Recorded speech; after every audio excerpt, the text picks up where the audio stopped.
Good morning. Good morning, everyone. Welcome. We have an absolutely fantastic panel to kick off this day with. They're both, of course, among the most accomplished authors of this day. They also have a love and, in some cases, occasionally a hate relationship with the new media.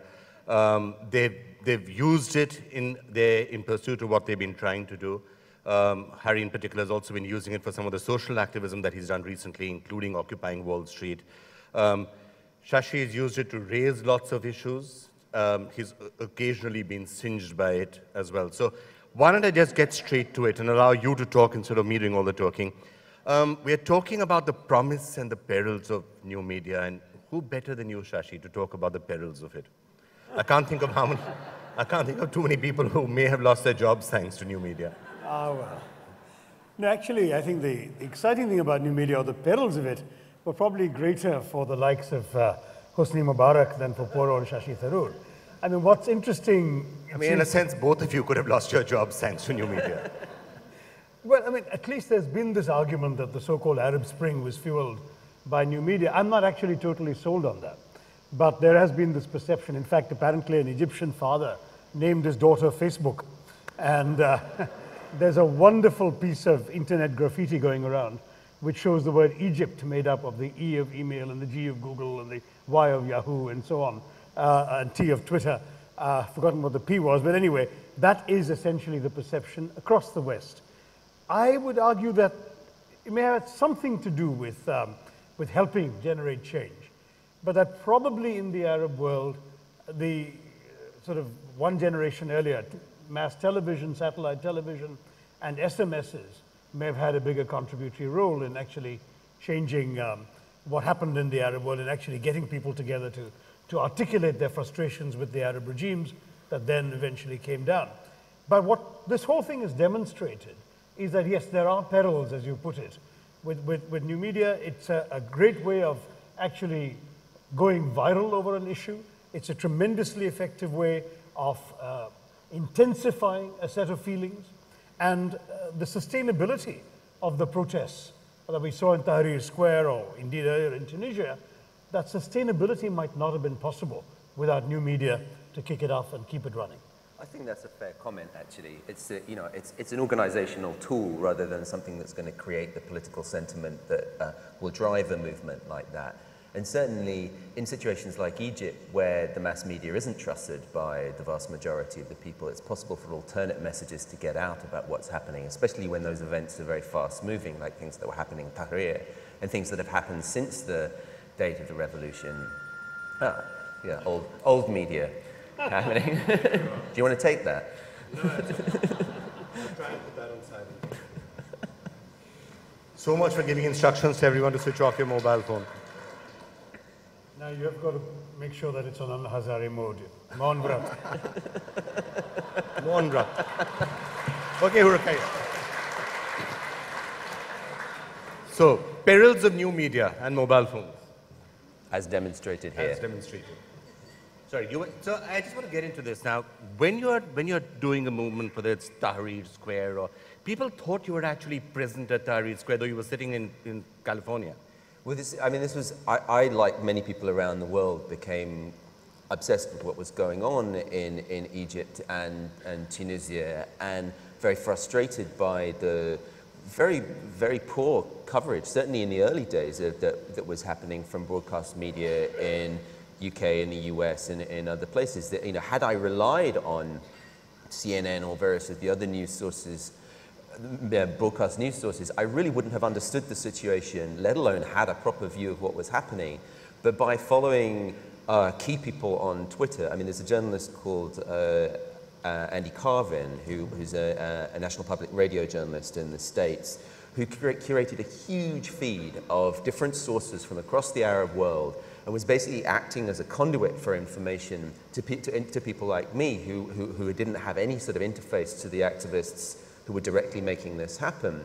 And by following him and then kind of hopping over him to start following people that he was retweeting a lot, I rapidly got to the stage where almost as soon as something was happening, I would be aware of it. I mean, this is I had a particularly sort of intense experience. I was following a lot of people from Bahrain, when the activists were in the Pearl roundabout in the center of Bahrain, and I happened to be awake and online when this flurry of tweets came into my timeline saying the police are moving in, they're beating us, they're shooting us, and I just basically just started forwarding this information to my followers, as many other people were doing. So this sort of spread virally, this news, more or less in real time.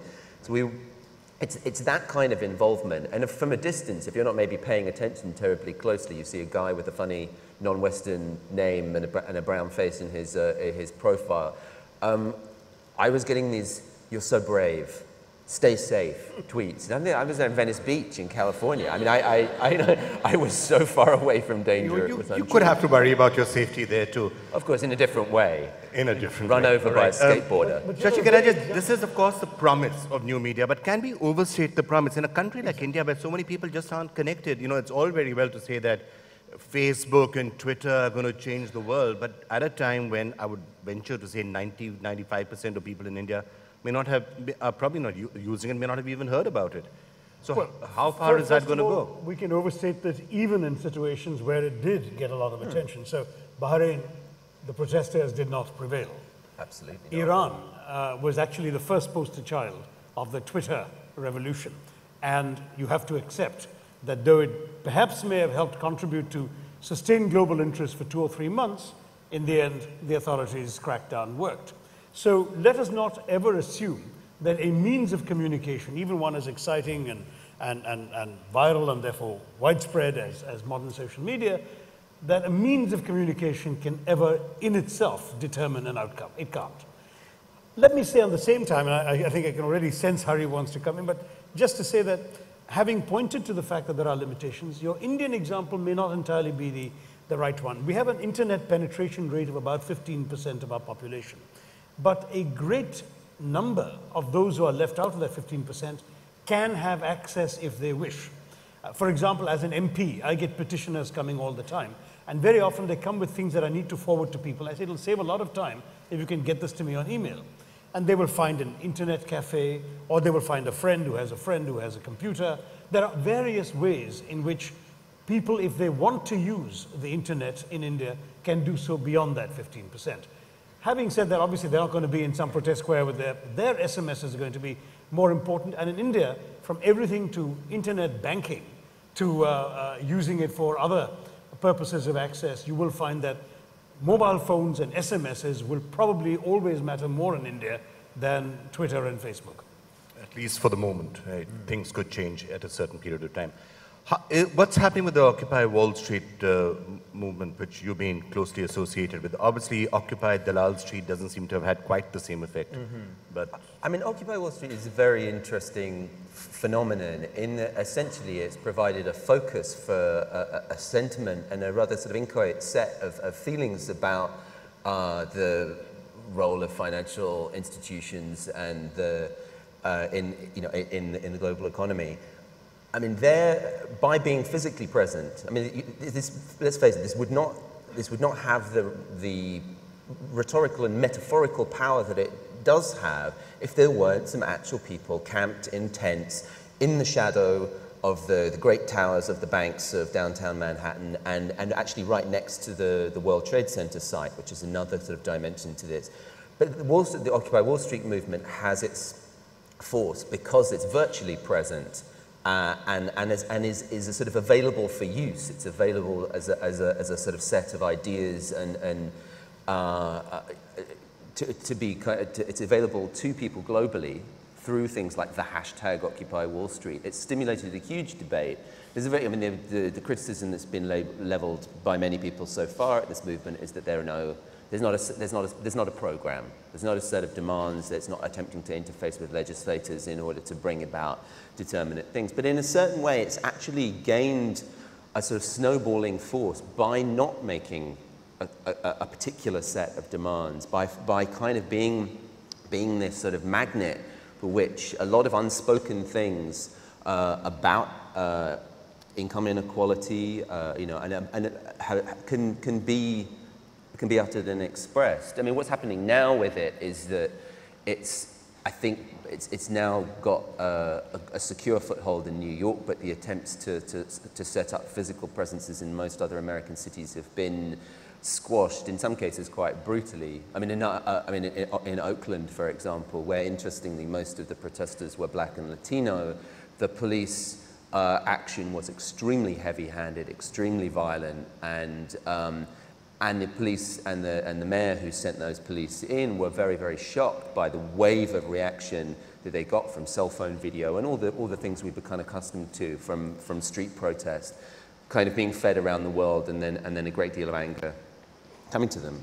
You're talking about unspoken things being said, but sometimes there are unspeakable things that are also very easily disseminated through social media, including comments like that, which I'm just seeing flashing up on the screen. It's absolutely, live and instant criticism as you go on. But one of the problems, Shashi, and I'm sure you must be exposed to this a lot, is the fact that on Twitter, on Facebook, you have people who can come out and say stuff which normally you wouldn't be able to express. That includes personal criticism. It could include disseminating things like bigotry, like hatred, like, and that is something that we have to figure out how to deal with. Do you get riled when people are constantly tweeting you and saying all sorts of horrible stuff? No, I think I've developed a slightly thicker skin over time, but the fact is that, all media are liable to misuse. It so happens that some media are more regulated than others, though there was a time last year when I was not sure that you guys in the electronic media were particularly more responsible than the most brazen troll on Twitter. The fact is that some self-restraint has to come. On Twitter, on the internet generally, on the comment boards of blog sites or of articles posted even by mainstream media on the web, you find a lot of abusive stuff. And that is partly because people can take shelter behind some anonymous handle, which you can't do in real life. You won't go up to somebody and say something nasty. In fact, I have actually been at conferences where people have come up to me and been absolutely unctuous. And when they gave me their names, it turned out to be people who were abusing me on Twitter. So this is life. I mean, this is how our country, they would not say it to you face to face. But then that's the very point. Does it matter? Because beyond a point, they're using it to vent. And unless you allow it to rile you and hurt you and provoke you into saying something that itself can damage you, sticks and stones can break my bones, but their tweets can never hurt me. But if Twitter, new media, social media can become the catalyst for revolution in some cases, it can also become a catalyst for certain negative thoughts congregating, coming together, being expressed. Like religious hatred, you normally would not find that being openly expressed the way you do sometimes on forums like Twitter. Free speech is free speech. People can misuse free speech to, is this my mic on? People can misuse free speech to, to call out fire in a crowded cinema. Mike? You heard those sounds at the back when... Is that my mic blowing up? It did sound as if there was an amplifier problem. Back up. Okay, I will face you, sir. And yeah, you can misuse free speech to shout fire in a crowded cinema, but that's no reason to place limits on free speech other than the ones that arise socially. There are always attempts to legislate against certain kinds of offensive speech. People feel in many contexts that they have a right to have their sensibilities protected from offense. But that's often a slippery slope towards a kind of censorship that has dire social consequences. Having said that, though, I mean, this thing of trolling on the internet and people being able to express nasty sentiments and to gain kind of confidence in doing that can become a very serious phenomenon. The Chinese have a phrase which translates as the human flesh search engine, and which is a word for this phenomenon where somebody is seen to have done something terrible. So there was a video in China of some people drowning puppies, I think it was, and a lot of people were very, very angry about this. And gradually the Chinese internet, became more and more incensed, and a kind of witch hunt was conducted against these people. You see it with certain people involved in murder cases, for example. The public makes its often ill-informed judgment, and and a kind of mob sensibility prevails. But in a way, the cure for this kind of misinformation is usually more information rather than less. It's better sourced, more authoritative, better expressed information. That's almost always the way to counter this kind of thing. The thing is, does bad information drive out good? Because obviously reputation management can be affected by this kind of stuff on the internet. And there are people who live in fear of false things being said about them or nasty things being said about them on the internet, which gain more traction than the truth. This is a problem, and I'm not quite sure that there is any simple way out. We acknowledge the problem, but in fact, as you said, regulation is going to do far more harm unless it's so light that it won't make a difference. So one is that wrong information can get traction, can go viral, and can spread really, really fast. The second is that a small group of people can make their voice seem much louder than it really is. And again, I'm sure you must be noticing that on Twitter. There are some people who seem to have nothing to do but to spend the entire day tweeting you. And because those 5 or 6 people are sending so many comments in a particular direction, you may think that's what the public is saying, but actually it's 5 or 6 people. That's why God invented the blocking button. The blocking button, do you use the blocking button? No, I haven't used it much. I tell you, to some degree, listening to these characters, you know, what's interesting is that I have half a dozen sort of very, with all respect to Mr. Gadkari, if his minions are still around, very BJP-inclined people who do this quite regularly, and I'll get, you know, 15, 20 tweets a day from these guys. I don't see all the tweets, but when I do, what I sometimes do to slightly disarm them is reply to one of the more innocuous of their tweets, taking them seriously. I could probably name the people by now. I'm sure you could too. You probably can. And the fact is that that often changes their discourse. They suddenly become more civil because I've chosen to engage with them. So I've not engaged with their abusive stuff, but when they ask a reasonable question that is not particularly in and of itself offensive, except they asked it, I may actually reply and thereby get them back into the conversation. And that has worked with a number of people. I think that's a fascinating piece of psychology, actually, and I think, and I'd back that up completely. I mean, it's my experience that people are often very abusive because they don't really feel emotionally that there's a human being at the other end. It's just you're typing into a keyboard and there's some sort of response from your computer. But when they're made to realize that they're actually dealing with another human being, often the normal rules of civility kick back in. You find that on the comments page of, you know, I write journalism sometimes, and the comments can get kind of vile and ugly underneath, and you go into the comments and then suddenly everybody's nice as pie and feeling quite pleased that you've made a response. It's an odd turn that happens. Okay, so new psychology has to kick in there. I just want to shift the focus a little bit and come to writing itself and how that might May change. I, before we leave the Facebook, just one quick word for people in India who may not be fully aware that things like Twitter and Facebook have actually also shown a very unexpected positive side in areas like disaster relief. Haiti earthquake, 70 million tweets on the Haiti earthquake within a week of that earthquake. The Japan tsunami. Twitter became a method of mobilizing relief. There's now ways in which social network sites have simplified the task of finding missing people. Google has invented a thing called People Finder. You tweet information about people who are missing. Other people tweet information about where they might be seen. It's actually turned out to be a huge blessing in terms of disaster management. I read about a case in which people had to be evacuated from a hospital after the Fukushima disaster in Japan, and they tweeted the American ambassador. Now imagine, 5 years ago, 10 years ago, how would you reach the American ambassador? The guy has a Twitter account. So he immediately contacts the US military, which contacts the Japanese self-defense forces. The 30 patients in critical condition are evacuated. Twitter mobilizing troops, finding solutions. I don't want us to leave it purely as triviality.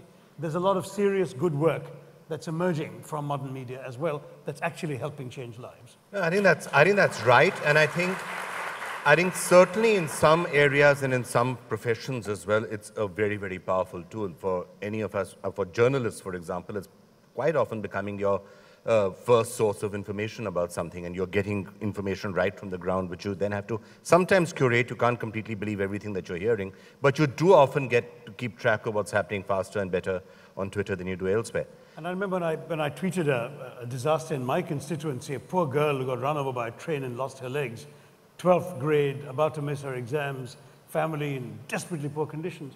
The number of offers of help that poured into her, and she's getting new legs and transforming her life. As a result, frankly, am I getting the word out on Twitter? That's fantastic. But, you know, you have as your bio on Twitter saying that you use social media to avoid having to do serious work, or words to that effect. Just tell us how. I mean, how can you transform writing a book into 140 characters? Well, you can't. I mean, they're different forms.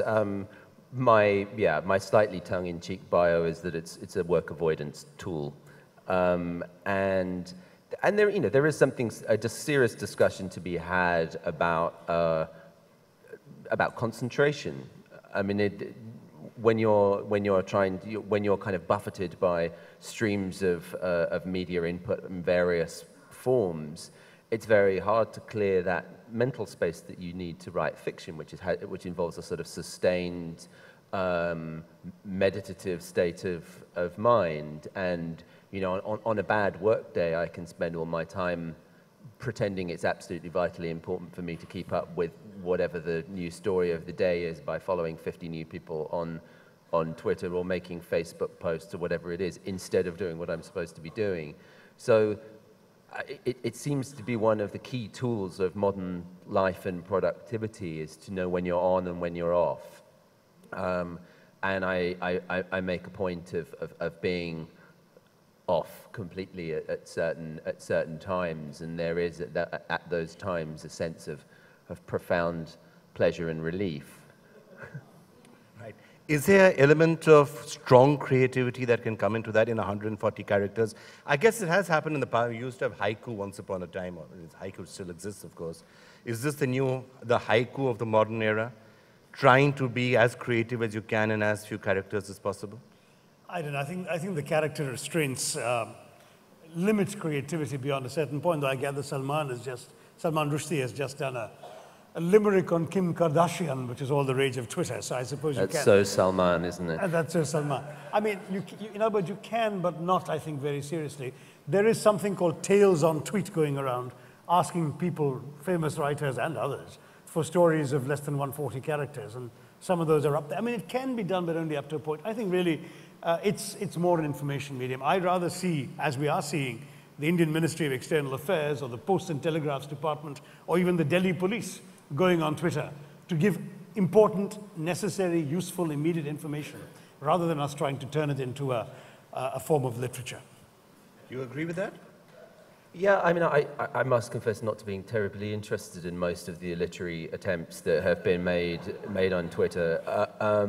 I think I concur almost completely that it's about flow and it's about information, and it is about that extraordinary moment when you realize you have direct access to the desktop of somebody very distant and perhaps very powerful. You know, as somebody who wants to be involved in the conversation about, you know, what is the good, you know, how should we live, you know, as all writers in some form want to be, Twitter is interesting. And, you know, there's a pleasure in the well-crafted 140-character utterance. There's no doubt about that. You can turn a good joke in that space. But, you know, I think it's less about a sort of lapidary work than it is about process and about the propagation and proliferation of ideas and information through the world. Sometimes it also seems to me that it's essentially about marketing, and for many people, Twitter or Facebook, their Facebook pages are as much about the marketing of their new book, their new movie, their whatever they are doing, a party that they are having. Is it somewhere starting to morph into that? It's not so much about revolution as about marketing. Well, it's both. I mean, I think, frankly, people will not be marketed to unless they're interested in reading you in the first place. So if all you're offering is marketing, they lose interest in you and you won't be able to market to them. Common sense. So if you're also using your Twitter handle to try and actually communicate interesting observations, thoughts about yourself, information they might not otherwise have, then tomorrow when you plug your next Bollywood blockbuster, maybe they will also pay attention to that. But if you've already lost them earlier, you won't get them. One thing about the character limit and writing that I would have liked to have added is that you can use things like Twitter for links, you see. So you write a beautiful piece of lapidary prose in your journalism hurry, and then you just tweet a link, so you don't have to get your wisdom into those 140 characters. Yeah, I mean, if it's anything, it's a ruthless free market of interestingness. Yeah. You know, people will follow or unfollow and pay attention or not depending on whether what you're saying is actually of interest to them. And I find that phenomenon fascinating, what actually attracts people, what bores them.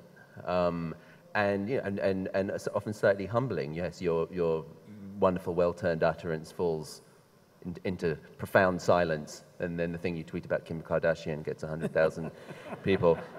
But you know, Shashi, I have to say that a lot of people were starting to say that Twitter is going to be a very democratic tool. Everyone gets their voice out there. But actually, if you think about it, the people who are really tending to get followed a lot are people who are already well known in offline spheres.